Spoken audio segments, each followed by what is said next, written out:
guys, it's Duchess, and I have a new vlogging setup, and I have a new hair. Do you like it? I think it looks pretty good. But we're not here to talk about my hair or my camera. We're here to talk about being trans. Today, March 31st, is Transgender Day of Visibility, and I've wanted to make some kind of vlog recently about my gender identity and some experiences revolving around it, so I thought today would be a good day to do it. Today I'm going to talk about my coming out story in terms of when I came out to, like, my friends and one family member.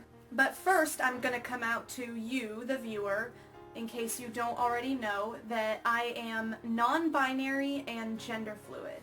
Everybody has a different way of how they define their gender identity, even if they use the same label. So for me personally, non-binary means that I do not fit into the gender binary. I am not a girl, and I am also not a guy. And while still being non-binary, as someone who is gender fluid, sometimes I feel more feminine non-binary, sometimes I feel more trans-masculine, and sometimes I just feel like a genderless orb who just wants to have a fun time.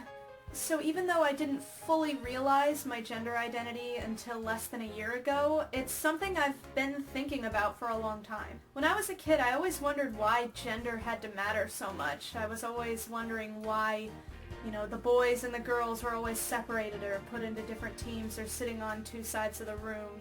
It started with just questioning gender roles, which doesn't necessarily have to do with your gender identity. You can be cis and fight gender roles. I just remember thinking, like, why would it even matter if I was a boy or a girl or anything?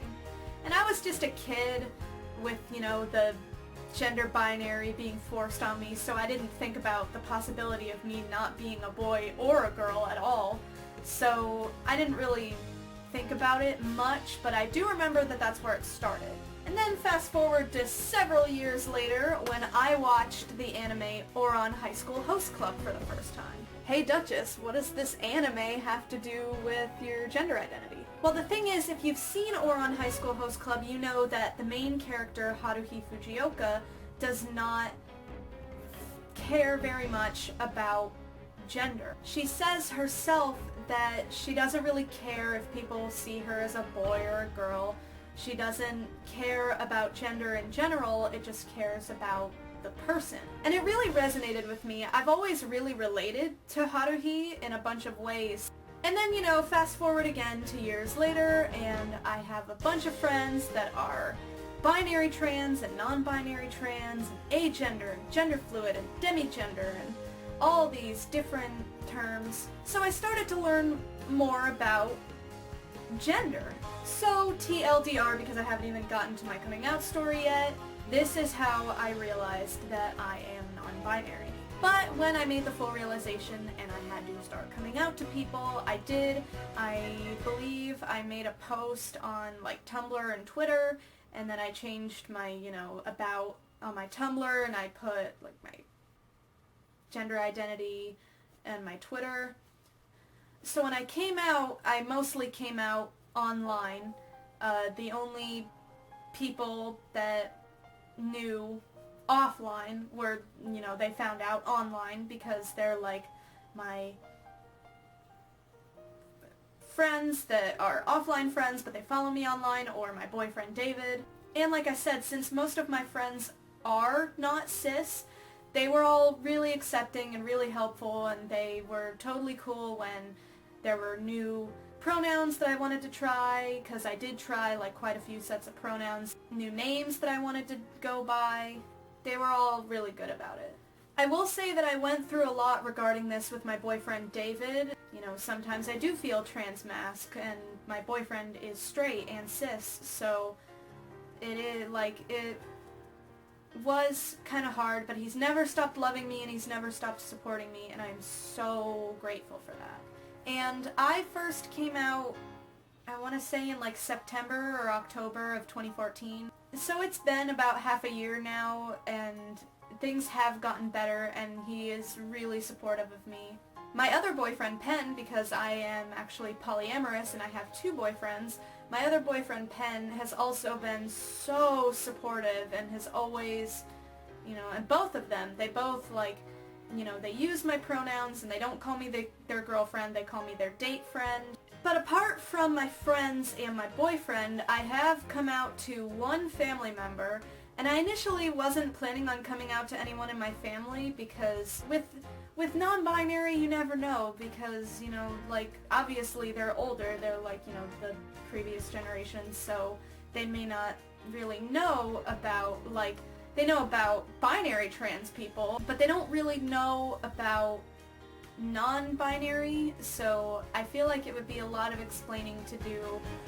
I feel like they would support me even if they didn't understand, like, I don't think they would disown me or anything, but I just feel it would be best to not tell them. However, I did actually come out to my uncle, who is also LGBT, he's gay, and he's cis, but he's gay. But I remember it was Thanksgiving and he and I were together,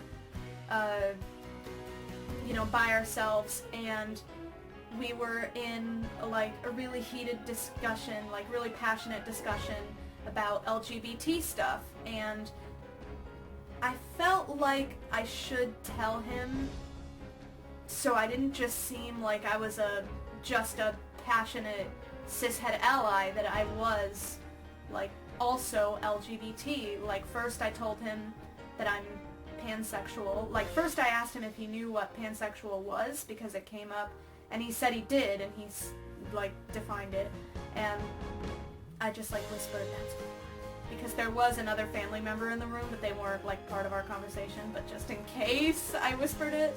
And then when we were talking more about it, I said that I'm also non-binary, and he was totally cool with it. We didn't talk about it much after, but, you know, he was also really cool with it, and he totally understood, and it was a good day. So then again, recently, I talked to him a bit more about it, and, like, we were very alone, like, it was just us, so I didn't have to worry about anything. So I told him more about, you know, how I feel about my gender identity. He asked how David felt about it, and I told him that, you know, things, you know, have been kind of difficult, but, you know, they're getting better, and he's always been really supportive. And, you know, he started to ask me more questions, and I did mention at some point that I am not called my birth name by anybody except the people in my family. Nobody calls me my birth name. I do not like my birth name.